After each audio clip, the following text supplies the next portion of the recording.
Hi guys, so sorry for the delay, but we're back, and I've watched and played a bunch of things since I've been gone. But for this video I wanted to take a step back to a different type of criticism.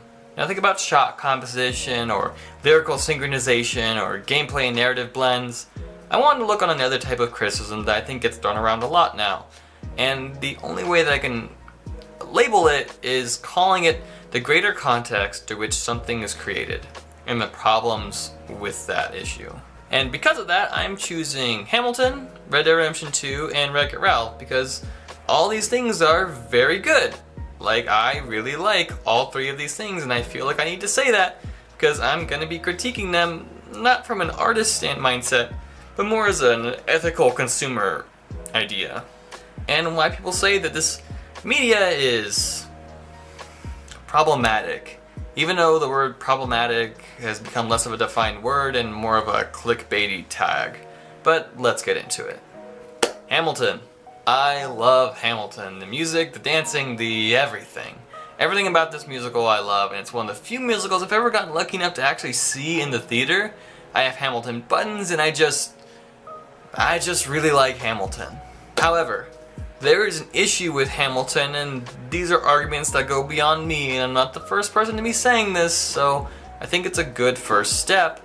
There are several issues with the historical inaccuracies with Hamilton, some of which are fine, and long lists exist elsewhere, but the one I want to focus on is how the musical treats slavery. Or simply put, to claim Hamilton was always an abolitionist and he's been against slavery the whole time is just wrong. Historians agree that maybe while he was opposed, he still partook in a family and government that ran on slavery. I don't want to make this too much of a history lesson, but the research is there. And that's just because every founding father owned slaves or partook in it, and no one really calls them out on it. And while there's nothing wrong with covering morally questionable material through media, but the founding fathers of America have paintings, they have plays, HBO series, documentaries. These historical figures have so many people covering them. Their story is not this bold new area of discovery. It's very old, actually. And the thing in common with these works is that a lot of them gloss over these people as slave owners. You know, that cruelly inhumane treatment of people that's had lasting effects to this day? Yeah, all of them contributed to that. And Hamilton, the musical's not that different. Sure, we have some well-written slams against Jefferson and some shaky claims against it, but the treatment is the same. And I understand that's not gonna make for a fun musical, but that doesn't change that American coverage of our founding fathers contributes to a dismissive treatment of slavery, especially when the musical's whole shtick stems from hip-hop, which was created by black people, and it's in a lot of ways glorifying these figures who, in a larger context, were really flawed, which is really bad. But going beyond just that, Red Dead Redemption 2, that I enjoyed the whole narrative of, and I'm currently playing the online. Also another game to be against for several reasons, but the main reason here is the labor involved. It was a very popular news story at the time, but basically some employees at Rockstar were working 100 hours a week just to put the game out. And for comparison, the average work week in America is 40 hours. And that is 2.5 times the normal amount. And of course, there were several people who spoke out after the news story to claim that no, we chose to work those hours, it was all voluntary, and it was just the senior staff with a clear passion for the project. But Rockstar has fallen into these controversial work practices before, so it's not exactly like it's their first offense. And so we have another conundrum of sorts. Outside of any gameplay or story examples, the fact that these developers needed to work that hard is at least cause for some concern. That is not a healthy work environment from any way you splice it.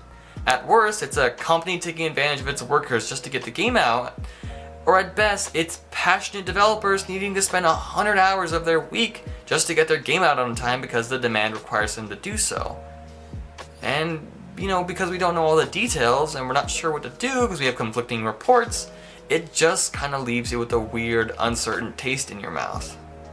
And lastly, Wreck-It Ralph 2, Ralph Breaks the Internet. I originally wanted to create a video about its healthy message of long-distance love, but then I started thinking about the main criticism of the movie, all the references and websites and all the things that Disney owns now. Of course, they don't own everything on screen, but it sure shows how far their reach and influence goes. And that's kinda scary, because beneath the larger story and cute animation of Wreck-It Ralph is a company that has dabbled in shady business practices since its inception. From sweatshops to changing copyright law to protect Mickey Mouse from becoming public domain. Disney, despite what it markets itself as, should be starting to alarm some people with the amount of power it truly has. And this near monopoly it has on entertainment, literally, I feel like I learn a new thing that Disney owns each day, because it goes beyond just big names like Marvel and Star Wars. The fact that they could even attempt to create a movie like Wreck-It Ralph 2 shows just how much they own and how much of a problem it's becoming, because it feels like no one is doing anything about it, and no one really critiques Disney products harshly, because they're normally good and make you feel good, so them owning everything doesn't seem that bad. But that's a monopoly, which is really bad. And it's even worse because their image they display is supposed to be your friend and forward-thinking, with new movies showing different cultures and people. It just also happens that they would like your money to go along with it. So where does this leave us as consumers? I feel like when people try to bring these things up, like, I don't want to watch House of Cards because Kevin Spacey is a sexual assaulter. People say, like, stop being such an SJW about this. Which, no, that's a pretty valid reason not to want to contribute to something, because who and how things are made is very, very important into establishing its worth. And even if it just makes you feel better about what you're watching, there's some worth in that too. You know, you can have the best meal in your whole life, but if someone said it's made from humans, you wouldn't just say, but I really like this. Or for anyone who's seen Fullmetal Alchemist, the Philosopher's Stone X is a pretty good metaphor for this whole how things are made debate. And this is not new grounds by any means. Can we distance the jerk from the work? But I feel like most people end with just saying, you know, you gotta take it on a case-by-case basis. Which isn't wrong, but you're inevitably gonna do that anyway. And is our one view really that important? Maybe not, but does that mean it's not worth saying anything about it? It's a big dilemma for a lot of people, and like I said, I chose these 3 media sources because I really like them, but I also feel conflicted about them. But despite all that, I do think there's something more to take away, in that I nearly put Harry Potter on this, because J.K. Rowling is making everything worse, Johnny Depp exists, and all that business. But I took a moment and realized that my affinity for Harry Potter seems to have dwindled a bit. Mostly because I've taken to writing my own fantasy and playing Dungeons & Dragons. And through that, I've been able to make myself kinda indifferent to her high fantasy story, because I've gotten interested in another. Don't get me wrong, I'm not saying Dungeons & Dragons or something I create will be perfect either, but I don't have a huge following, and D&D's literally up to whoever is crafting the story.